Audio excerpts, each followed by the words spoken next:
नमस्कार, स्वागत है आप सभी का हमारी खास पेशकश में। मैं हूं आपके साथ मनु तेवतिया। धर्मांतरण केस में जिस तरह से रोज नए नए खुलासे हो रहे हैं, उससे तो यही लगता है कि अभी तक जितने सीक्रेट सामने आए हैं उससे कहीं ज्यादा खुलासा होना अभी बाकी है। इस गैंग के कोडवर्ड को हमने डिकोड किया, फंडिंग कहां से आ रही है और कैसे हो रही है उसको भी हमने आपको बताया। लेकिन फंडिंग से जुड़ा हुआ एक और खुलासा हम करने जा रहे हैं। बिल्कुल पारदर्शी तरीके से धर्मांतरण के लिए फंडिंग की जा रही है और ये सब कुछ हो रहा है कानपुर में।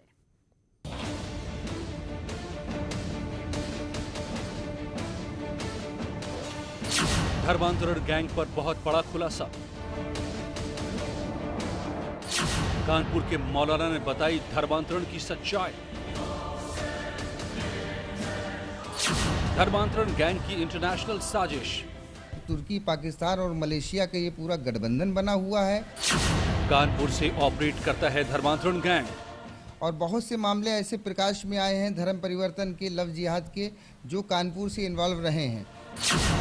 धर्मांतरण की कार्यशाला बना कानपुर।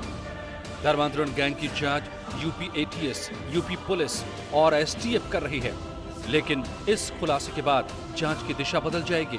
कानपुर के मौलाना ने जो दावे किए हैं वो बेहद चौंकाने वाले हैं।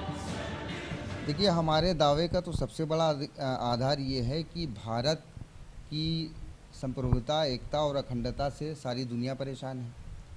और लोग, जितने भी हमारे देश के दुश्मन ताकतें हैं, वो कोई ना कोई इस मामले में लगे रहते हैं कि भारत को कमज़ोर किया जाए और हमारी आंतरिक सुरक्षा में इस तरीके के मामले रखे जाएं जिससे जो है हमारा देश कमज़ोर हो। तो उसी दिशा में एक तुर्की, पाकिस्तान और मलेशिया का ये पूरा गठबंधन बना हुआ है।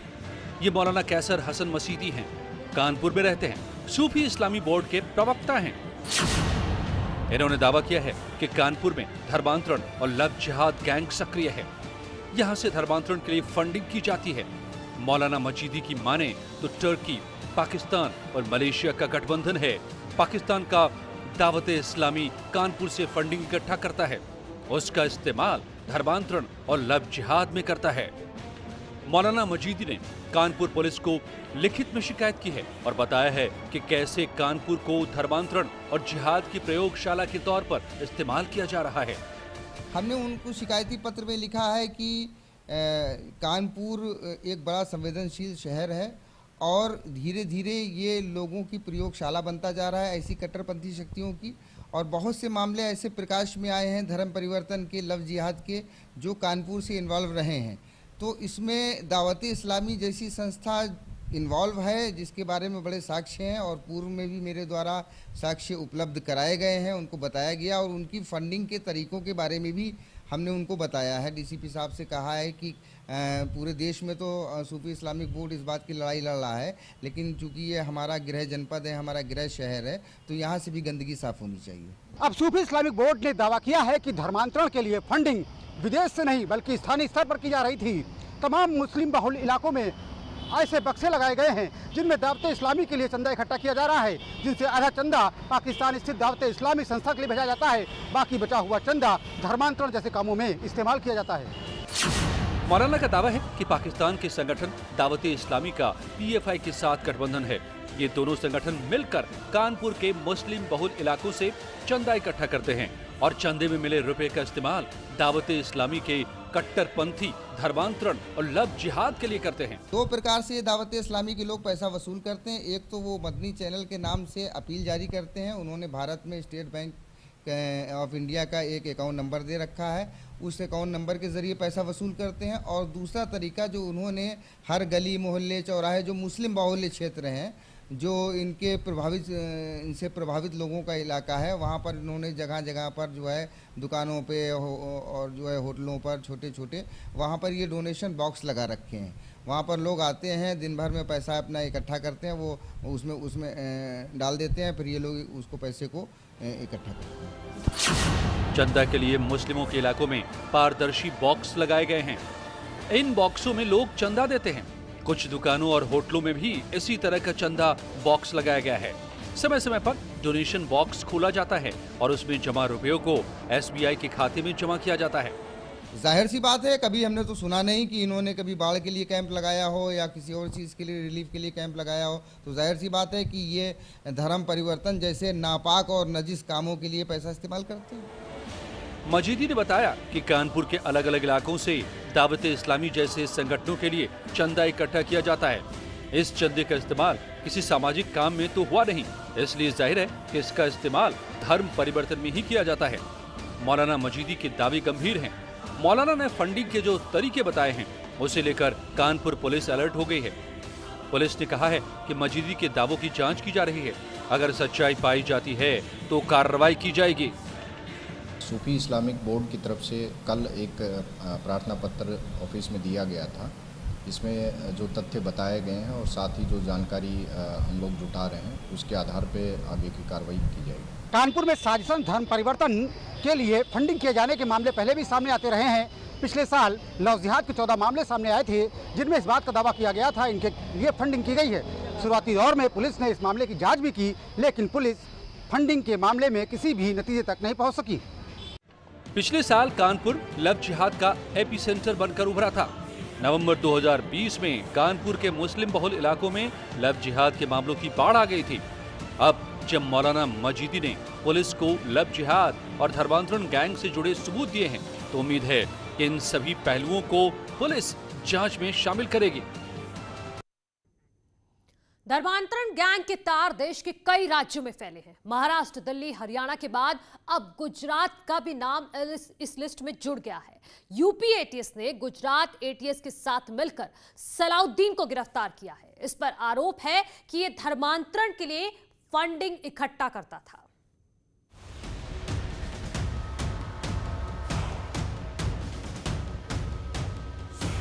धर्मांतरण के तार कहां-कहां से जुड़े हैं? यूपी, दिल्ली, हरियाणा, महाराष्ट्र और अब गुजरात से जुड़े धर्मांतरण के तार। यूपी एटीएस धर्मांतरण गैंग के नेटवर्क को तलाश रही है। इस कड़ी में एटीएस को बड़ी सफलता हाथ लगी है गुजरात से। यहाँ यूपी एटीएस और गुजरात एटीएस ने जॉइंट ऑपरेशन में एक ऐसे शख्स को गिरफ्तार किया है जिस पर आरोप है कि वो धर्मांतरण के लिए फंडिंग करता है। इसका नाम है सलाउद्दीन। इस पर आरोप है कि ये धर्मांतरण की फंडिंग का मिडिलमैन है। सलाउद्दीन की गिरफ्तारी अहमदाबाद से हुई है। सलाउद्दीन वडोदरा में एनजीओ चलाता है। शुरुआती जांच में ये बात सामने आई है। इसके पास हवाला के 10 लाख से ज्यादा रुपए आए। ये रुपए 3 बार में इसे ट्रांसफर किए गए। सलाउद्दीन ने इन रुपयों को यूपी भेजा और उसका इस्तेमाल धर्मांतरण में किया गया। धर्मांतरण केस में छठी गिरफ्तारी है। इससे पहले उमर गौतम, जहांगीर आलम और 3 अन्य आरोपियों को एटीएस गिरफ्तार कर चुकी है। सलाउद्दीन को हवाला के जरिए किसने रुपए भेजे, इस बात की भी जांच एटीएस कर रही है। एटीएस से पूछताछ में सलाउद्दीन ने कबूल किया है कि उसने हवाला के जरिए उमर गौतम को भेजी थी रकम, जिस रकम का इस्तेमाल होता था अवैध धर्म परिवर्तन में। यूपी एटीएस 3 दिन की ट्रांजिट रिमांड पर सलाउद्दीन को लखनऊ ला रही है। सलाउद्दीन को अहमदाबाद से लखनऊ लाया जा रहा है। गुजरात एटीएस ने सलाउद्दीन को यूपी एटीएस के हवाले कर दिया है। अब उम्मीद है कि यूपी एटीएस उमर गौतम, जहांगीर आलम, मन्नू और बाकी 2 आरोपियों के साथ सलाउद्दीन को भी साथ बैठाकर पूछताछ कर सकती है। वहीं उमर गौतम और जहांगीर की पुलिस कस्टडी रिमांड 3 दिन और बढ़ गई है। यूपी एटीएस ने कोर्ट में अर्जी दी थी कि उमर गौतम और जहांगीर से पूछताछ के लिए उनको कुछ और वक्त चाहिए, जिस अर्जी पर कोर्ट ने आज फैसला सुनाया और उमर गौतम और जहांगीर अब 3 दिन के लिए और एटीएस की कस्टडी रिमांड पर रहेंगे। इस रिमांड के दौरान कुछ और अहम गिरफ्तारियां और बरामदगी भी हो सकती हैं। कैमरामैन उपेंद्र यादव के साथ ऋषभ मणि त्रिपाठी, न्यूज़ 18, लखनऊ। तो हिंदू से मुस्लिम बनाने का खेल तो चल ही रहा है। इन सब के बीच फतेहपुर में ईसाई बनाने का भी खेल चल रहा है। जिंदगी की तकलीफें और दुख दर्द दूर करने के नाम पर गरीबों को निशाना बनाया जा रहा है।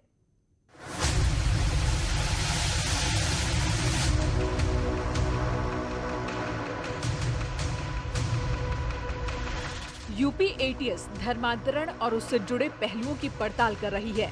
इसकी शुरुआत दिल्ली से हुई थी, फिर नोएडा और उसके बाद मालूम चला कन्वर्जन गैंग का सबसे बड़ा खिलाड़ी तो फतेहपुर का रहने वाला है। फतेहपुर में सिर्फ हिंदू मुस्लिम नहीं बल्कि हिंदू से ईसाई बनाने का भी खेल चल रहा है। आरोप है कि चंगाई प्रार्थना सभा के नाम पर धर्मांतरण के लिए लोगों का ब्रेन वॉश किया जा रहा है। क्या बोलते हैं, देखिए मेरे ज़िंदगी में बहुत सारी तकलीफें थी, तो मैं अभी 8 महीने पहले मैं मरने के लिए सिर्फ जहर खाना, फांसी लगाना सब करता था। तो मैं जो है 8 महीने पहले जो है मैं प्रभु में मैं चंडीगढ़ गया, प्रॉफिट विजेंद्र सिंह पापा जी की चर्च में। जब वहाँ गया तो वहाँ से मैं जब आया लौट के, तो पहले मैं मतलब मुझे ऐसा लगा कि मैं मरना नहीं चाहिए मुझे। दोबारा जब मैं वहाँ गया तो मेरे ऊपर कर्ज था बहुत, तो उसके लिए थोड़ा मुझे सुकून मिला कर्ज से। उसके बाद जब मैं प्रभु की प्रार्थना करनी चालू की सुबह शाम रात को, तो फिर जैसे किसी का दर्द वगैरह होता थोड़ा सा ठीक हो, तो लोगों को यहाँ भी माया दीदी यहाँ सत्संग कराती थी। ये पंकज शिवहरे है। इसके बारे में कहा जाता है कि इसने अपना धर्म परिवर्तन किया और अब ये दूसरे लोगों को भी ईसाई बनने के लिए प्रेरित कर रहा है। हिंदू से ईसाई बनाने का तरीका वैसा ही है जैसे उमर गौतम हिंदू से मुस्लिम बनाता था। इस पर आरोप है कि ईसाई बनने के लिए लोगों का ब्रेन वॉश कर रहा था। ये दावा कर रहा था कि ईसाई धर्म अपनाने के बाद गरीबी और कैंसर जैसी घातक बीमारी दूर हो जाएगी। खागा के बाबा ढाबा के पास ये लोगों का ब्रेन वॉश कर रहा था, लेकिन किसी ने पुलिस को जानकारी दे दी। मौके पर पहुंची पुलिस ने कई लोगों को हिरासत में लिया। पंकज शिवहरी सनाब कामता शिवहरी निवासी बर्मा चौराहा फतेहपुर सभी लोगों को धार्मिक ईसाई धर्म अपनाने के लिए प्रेरित कर रहा था। वहाँ पर मुझे उसने भी एक बाइबिल और एक अन्य ईसाई धर्म की पुस्तक दी, और जब मैंने कहा कि जब मैं हिंदू धर्म का हूँ तो मैं क्यों अपनाऊंगा, इस पर उसने गाली गलौज करते हुए मेरे से गाली गलौज किया।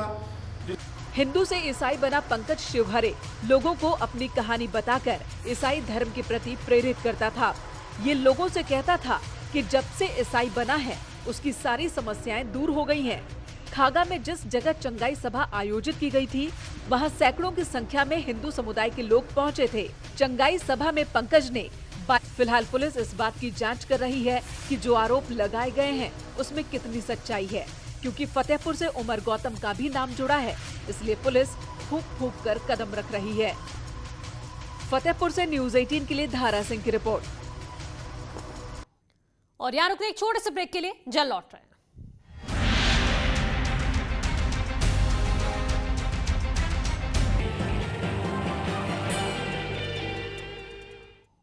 Welcome back. अब बात करते हैं गर्मी की। दिल्ली पर 45 डिग्री वाली गर्मी का सितम बरकरार है। जून के महीने में बढ़ते तापमान और तेज धूप के बीच गर्म हवाओं से लोग बेहाल हैं। मंगलवार को इस सीजन का सबसे गर्म दिन बताया गया। ऐसा लगता है जैसे दिल्ली के आसमान में इन दिनों सूरज आग उगल रहा है। भीषण गर्मी ने देश की राजधानी के लोगों को परेशान कर रखा है। घर से बाहर निकलते ही तेज गर्म हवाओं का सामना करना पड़ रहा है और बारिश के दूर दूर तक कोई आसार नजर नहीं आ रहे। पारा है कि चढ़ता ही चला जा रहा है, जिससे लोग पसीने में तर होकर तपिश झेलने पर मजबूर हैं।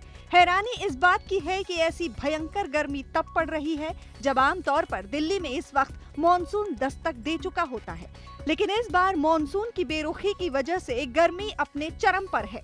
आज और कल आपका निश्चित तौर पर तापमान बढ़ा रहेगा और हीट वेव की कंडीशन आपके पास दिल्ली एनसीआर में और जो नॉर्थ वेस्ट इंडिया के तमाम इलाके हैं जैसे पंजाब, हरियाणा, नॉर्थ राजस्थान और पश्चिमी उत्तर प्रदेश यहाँ पर बनी रहेगी।